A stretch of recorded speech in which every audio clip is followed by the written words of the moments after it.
Hola, buen momento. Sigo compartiendo con ustedes el libro Del fango a la luz, de Jorge Andrés Sánchez Valdés. Hoy corresponde la segunda parte del capítulo número 6, las grandes piedras, y veremos la piedra número 3, la 4 y la 5. Tercera piedra. Dios castiga. Nos enseñaron a que existe un Dios castigador y te condena. Pues esta es una de las piedras más grandes que tuve en mi propia vida. La condenación no viene de Dios, viene de ti. Te explicaré.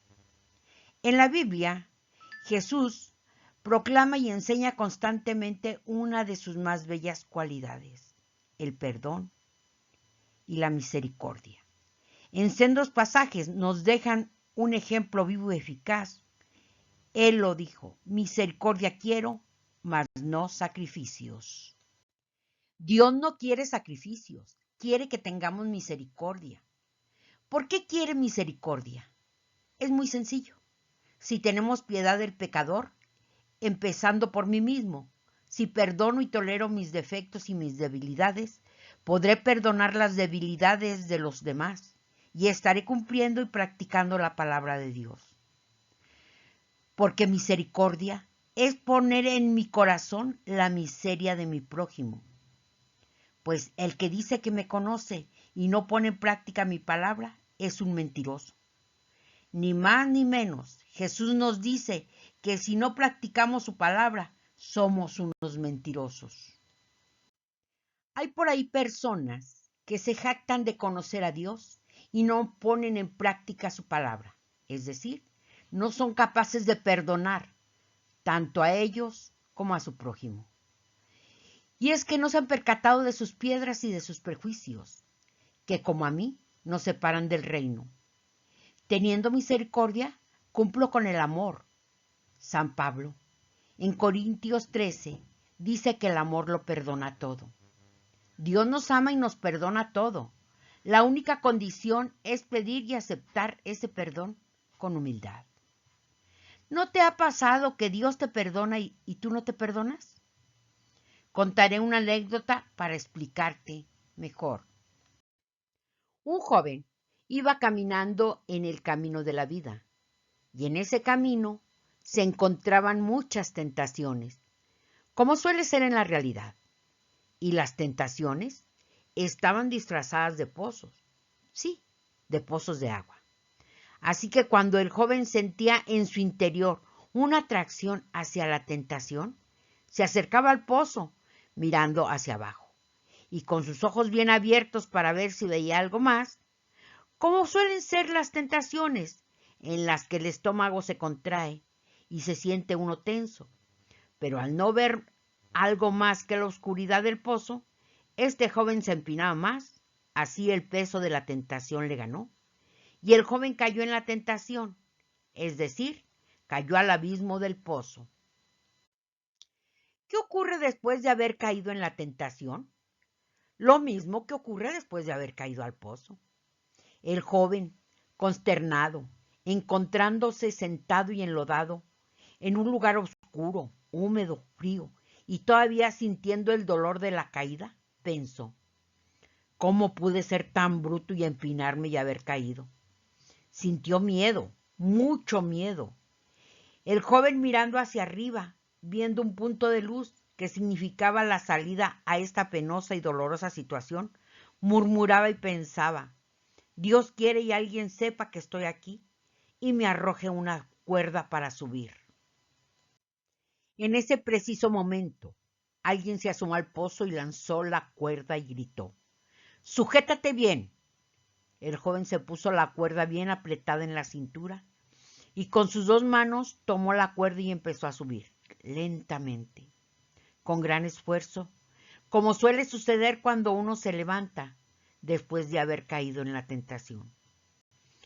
Este joven sentía que desde afuera lo ayudaban, jalándolo, y él hacia arriba ponía todo su esfuerzo para subir, y por fin pudo salir del pozo.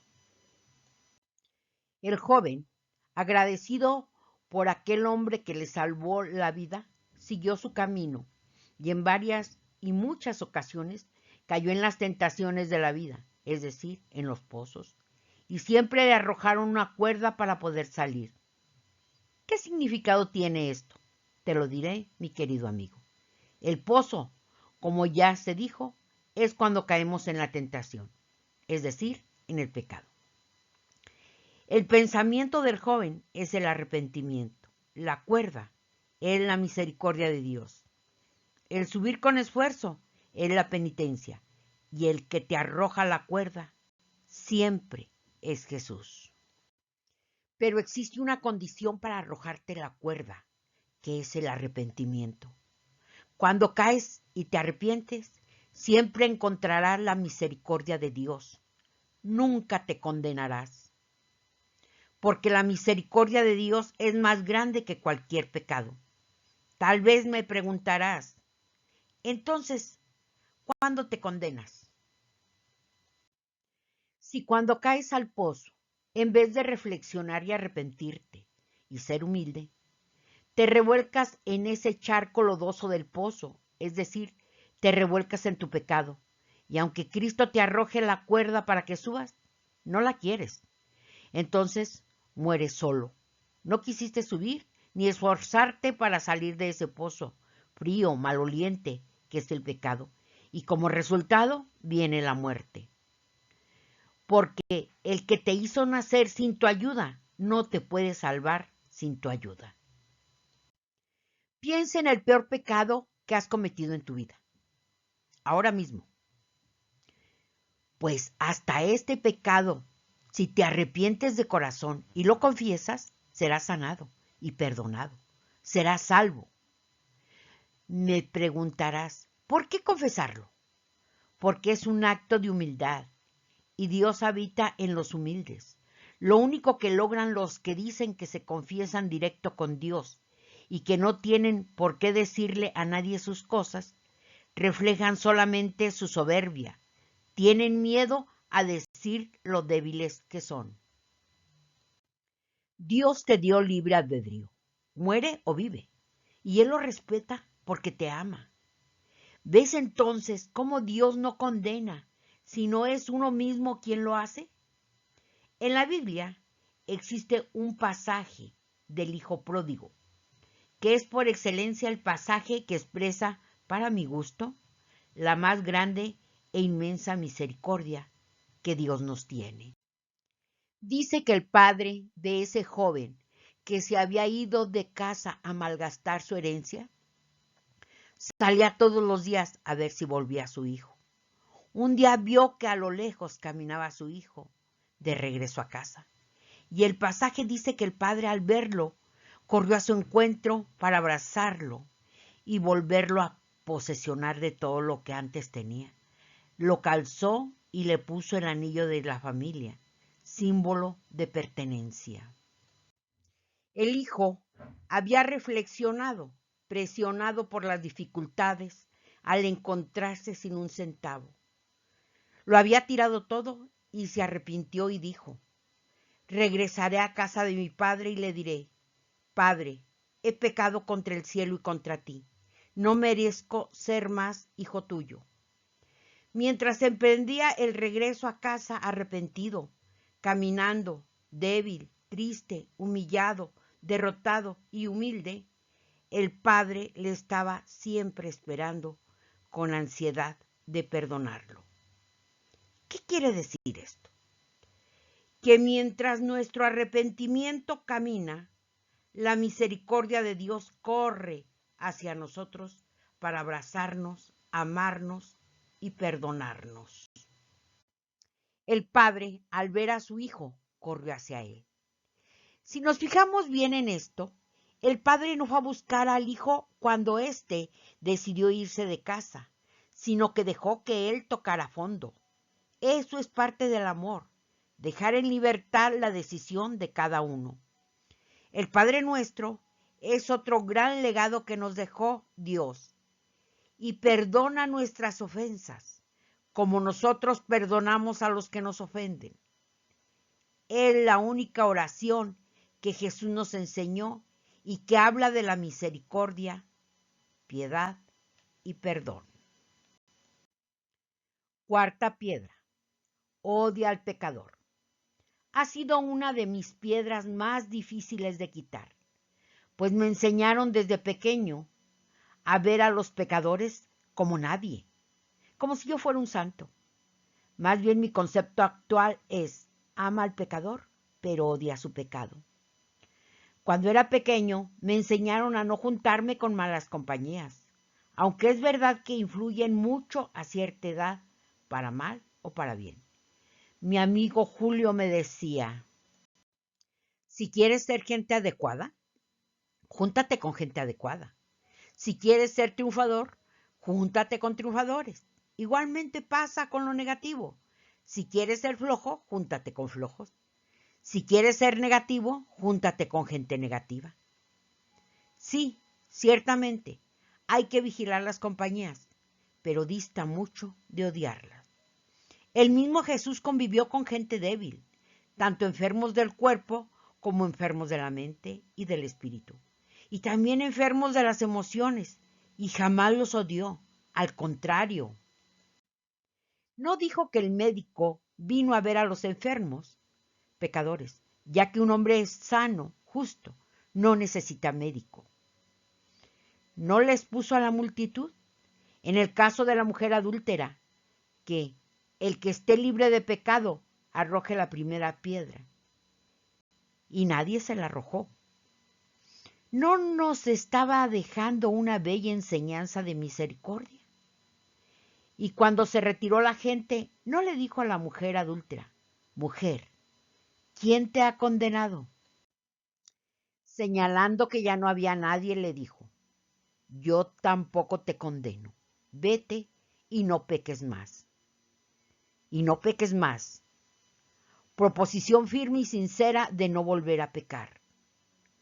Otro pasaje bíblico impactante que nos habla de misericordia es el del rey que hace llamar a un súbdito que le debía mucho dinero, y el rey tuvo misericordia de él y le perdonó toda la deuda.